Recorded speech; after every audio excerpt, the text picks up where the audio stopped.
Jorge Cohen, médico laboralista, docente e investigador de la Universidad Nacional de Rosario.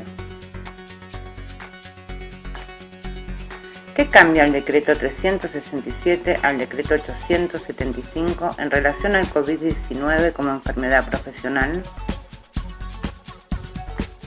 En primer lugar, tenemos que considerar que el decreto 875 sanciona el fin del aislamiento social preventivo y obligatorio en todo el país y el inicio del distanciamiento social preventivo obligatorio y traslada el cuidado colectivo al cuidado individual. Esto tiene una implicancia profunda en el sistema de riesgo del trabajo, dado que el decreto, el DNU 368, reconocía al COVID como enfermedad presuntamente laboral, no enfermedad profesional, sino enfermedad presuntamente profesional en todas las jurisdicciones donde regía el aislamiento social preventivo y obligatorio. Con la sanción del decreto 875, solamente quedan cubiertos por el decreto 367 los trabajadores del sector salud y de las fuerzas de seguridad. Es necesario remarcar que el decreto, la aplicación del DNU 367, que reconocía al COVID como enfermedad presuntamente profesional, ha traído también una serie de dificultades para que esta enfermedad sea reconocida, sea cubierta por las aseguradoras de riesgo del trabajo. Al 1 de noviembre se habían denunciado 191.670 enfermedades profesionales en el sistema de riesgo del trabajo, la mayoría de las cuales corresponden a la ciudad de Buenos Aires y la provincia de Buenos Aires, que estaban vigentes en el AMBA el aislamiento social preventivo y obligatorio. En el resto del país, las aseguradoras de riesgo del trabajo, como en ese momento estaban en distanciamiento, directamente desconocían los reclamos de los trabajadores. Esto generó una situación sumamente problemática y trasladó la cobertura y el gasto de la enfermedad a las obras sociales sindicales y lo hizo recaer sobre los trabajadores. Esto significó para las aseguradoras de riesgo del trabajo un negocio en el cual ganaron muchísimo dinero, porque según el último informe de la Superintendencia de Riesgo del Trabajo, en el periodo las enfermedades, o sea, las reconocidas a los trabajadores como COVID, significaron un gasto de 5.570 millones de pesos, los cuales surgieron o se aplicaron del fondo fiduciario, que es el fondo de reserva que tiene la Superintendencia de Riesgo del Trabajo para el pago de las enfermedades no listadas. En el último mes que reporta la Superintendencia de Riesgo del Trabajo, lo recaudado por las aseguradoras de riesgo del trabajo, que es en el mes de julio, recaudaron la cifra de 16.000 millones de pesos. Es decir, que lo que se gastó en COVID por parte del sistema de riesgo del trabajo es el 50% de lo que se recauda en un solo mes por las aseguradoras de riesgo del trabajo. La sanción del decreto 875 deja sin cobertura a la inmensa mayoría de los trabajadores de todo el país por parte de las aseguradoras de riesgo del trabajo, los cuales deberán de ahora en adelante iniciar un trámite sumamente engorroso para que se reconozca a aquellos que se contagien en el trabajo por COVID, siendo que la incidencia del COVID en los trabajadores, a medida que se han ido liberando actividades, ha ido increciendo. Para que la audiencia se dé una idea, de los 191.000 trabajadores que se contagiaron de COVID, se distribuyen en 832 ramas de actividad diferentes y en 327 ocupaciones. Es decir, que prácticamente abarca a toda la población, a todos los oficios y a todas las ramas de actividad que se han ido liberando a partir de el pasaje de aislamiento social preventivo obligatorio, es decir, de una cuarentena estricta, a que se han ido liberando actividades. ¿Por qué ha sucedido esto? Nosotros hemos dicho en distintas oportunidades que la pandemia es total y la pandemia tiene una triple dimensión, una dimensión sanitaria, una dimensión económica productiva y una dimensión política, ideológica y cultural. En nuestro país, desde marzo, que se decretó la cuarentena y que comenzó a ser un problema serio la pandemia, hubo una puja, una lucha muy intensa entre lo sanitario, lo político y lo ideológico. Y las fuerzas del capital concentrado, capital productivo, el capital financiero, del cual forman parte las aseguradoras de riesgo del trabajo, y las fuerzas políticas de la derecha que pugnaron por romper la cuarentena, terminaron a lo largo de todos estos meses primando sobre la dimensión sanitaria de la pandemia, y el resultado hoy está a la vista. Hemos pasado, a pesar de un alto nivel de circulación viral comunitaria, a la fase de distanciamiento de distanciamiento social preventivo y obligatorio, al cuidado individual, y a pesar de que cada una de las actividades que se han liberado lo hacen con los denominados, entre comillas, protocolos estrictos, existe un altísimo nivel de contagio de COVID en los centros laborales, y son los trabajadores, los habitantes de las poblaciones más vulnerables, los trabajadores informales y las profesiones denominadas, entre comillas, liberales, o los cuentas propistas y monotributistas, constituyen las 2/3 partes de quienes se han contagiado de COVID en la Argentina. Por eso la sanción del decreto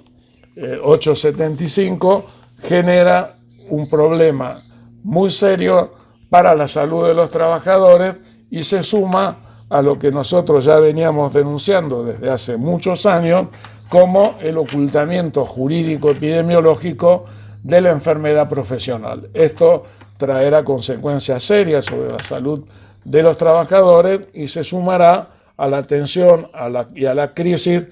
que genera la pandemia y que hemos heredado del modelo neoliberal que el gobierno de Alberto Fernández, cuando asumió, se propuso dar vuelta la página del neoliberalismo e iniciar un proceso de restauración del estado de bienestar y la plena vigencia de los derechos para los sectores más vulnerables, entre ellos los trabajadores. ¿Qué consecuencias pueden generar estas medidas? Las consecuencias son sumamente graves porque tenemos un alto nivel de circulación comunitaria en todo el país. Se han liberado un conjunto de actividades que hasta este momento no se realizaban y por lo tanto esos trabajadores no estaban en circulación y no tenían posibilidad de contagiarse, como es todo el sector vinculado al turismo, al transporte terrestre, al transporte aéreo, los trabajadores de los espectáculos públicos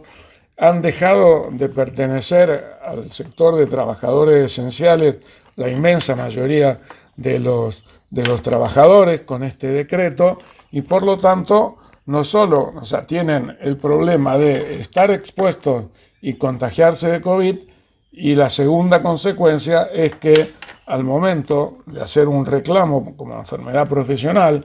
porque el lugar donde los trabajadores se contagian fundamentalmente es en el trayecto de su casa al trabajo y en el retorno, que es lo que se denomina in itinere, o en el ambiente de trabajo en el cual se hace imposible cumplir durante el conjunto de la jornada laboral el denominado protocolo estricto. ¿Por qué? Porque los protocolos, como también sostuve en distintas oportunidades, tienen un alto nivel de porosidad porque, primero, existe lo que se denomina la ideología defensiva del oficio, es decir, una forma de trabajar y de afrontar el riesgo que implica un mecanismo subjetivo de negación del riesgo para poder realizarlo, y un conjunto de actividades propias de cada una de las actividades. Los trabajadores de la construcción tienen suyo, los trabajadores del transporte urbano de pasajeros tienen suyo, el terrestre el suyo, en fin, cada profesión tiene su modo de trabajar. Segundo, porque hay una distancia irreductible entre el trabajo real y el trabajo prescripto, que hace que los protocolos no puedan cumplirse tal cual como se establece. Tercero, porque durante la jornada laboral es imposible mantener durante las 6 u 8 horas de trabajo permanentemente el distanciamiento social. Y tercero, porque los lazos afectivos que se quedan en el trabajo son imposibles de evitar. Estas 4 cuestiones hacen que los protocolos no se cumplan y por lo tanto el ambiente de trabajo sea uno de los lugares de mayor nivel de contagio en momento de circulación comunitaria del virus. Pero la consecuencia más grave que tiene es que no solo los trabajadores se van a infectar y va a haber una salida importante de trabajadores de los ambientes de trabajo,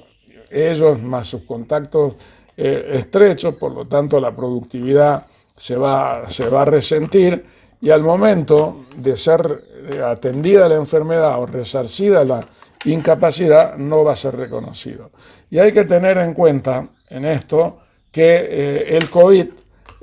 tiene efectos crónicos o prolongados sumamente y complicaciones sumamente graves e invalidantes, comenzando por el daño crónico que deja en el aparato respiratorio, en particular en los pulmones, deja daño neurológico, daño renal,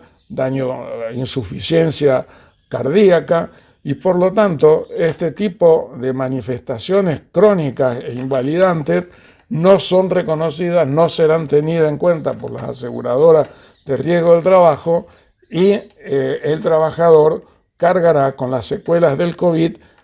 contraídas en su ambiente de trabajo sin que tenga una justa reparación por parte del sistema de riesgo del trabajo. Esto los obligará a realizar un trámite sumamente engorroso que finalizará, como lo anuncian ya las ART, con la declaración de enfermedad inculpable o enfermedad común a una enfermedad como el COVID que la contrajeron al momento de estar trabajando. No solo los trabajadores de la salud y los trabajadores de la fuerza de seguridad, sino que todas las profesiones que están en contacto con otro ser humano, que es la fuente donde se contagia el COVID. ¿Qué rol tienen los espacios de los trabajadores y trabajadoras en todas las medidas de prevención y cuidado que hay que seguir desarrollando? Desde los espacios intersindicales, desde el movimiento obrero, con el apoyo de importantes sectores académicos, de la Asociación de Abogados Laboralistas de distintos puntos del país, se viene bregando por dos cuestiones fundamentales. Primero, por impulsar la sanción de una ley de comité mixto de salud y seguridad en el trabajo a nivel nacional, similar a la que tiene la provincia de Santa Fe y la provincia de Buenos Aires, para garantizar la participación activa y con capacidad de decisión en los problemas de salud y seguridad en el trabajo de los trabajadores en cada uno de los establecimientos a nivel nacional, para garantizar la participación en el cuidado de la salud, en el control de las condiciones y medio ambiente de trabajo, que es una de las condiciones fundamentales para poder tener un trabajo decente y saludable. En ese sentido, se está impulsando con mucha fuerza desde el espacio intersindical de Buenos Aires y la provincia de Buenos Aires esta cuestión, con el apoyo importante de distintos sectores, como ya señalé, en todo el país. Y en segundo lugar, es necesario impulsar una ley o un decreto que incorpore de manera definitiva el COVID como enfermedad profesional y no como enfermedad presuntamente de origen laboral, como lo establece el decreto 367, que fue la forma que encontraron las aseguradoras de riesgo del trabajo, con la complicidad de la Superintendencia de Riesgo del Trabajo, donde aún perduran, a pesar de haber transcurrido casi un año del gobierno de Alberto Fernández, todavía perduran los mismos funcionarios que designó el gobierno de Mauricio Macri. Por eso se hace necesario una ley que incorpore de manera definitiva el COVID como enfermedad profesional al listado de enfermedades profesionales, no solo para los trabajadores de la salud y fuerzas de seguridad, sino para todas aquellas profesiones en las cuales hay un riesgo de contagio por trabajar atendiendo o en contacto con otros seres humanos que son los portadores del COVID, mientras tengamos circulación comunitaria del virus en todos los ambientes laborales,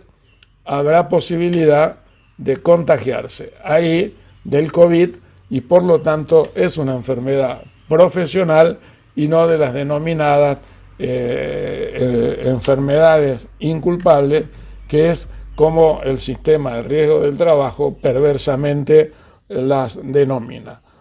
Sintetizo esto: el cuidado es colectivo, nadie se salva solo, y por lo tanto se hace necesario dos leyes que son complementarias. La ley de comité mixto de salud y seguridad, que garantice la participación de los trabajadores en todo lo que tiene que ver con condiciones y medio ambiente, trabajo y salud, y un decreto o una ley que incorpore al COVID como enfermedad profesional de manera definitiva.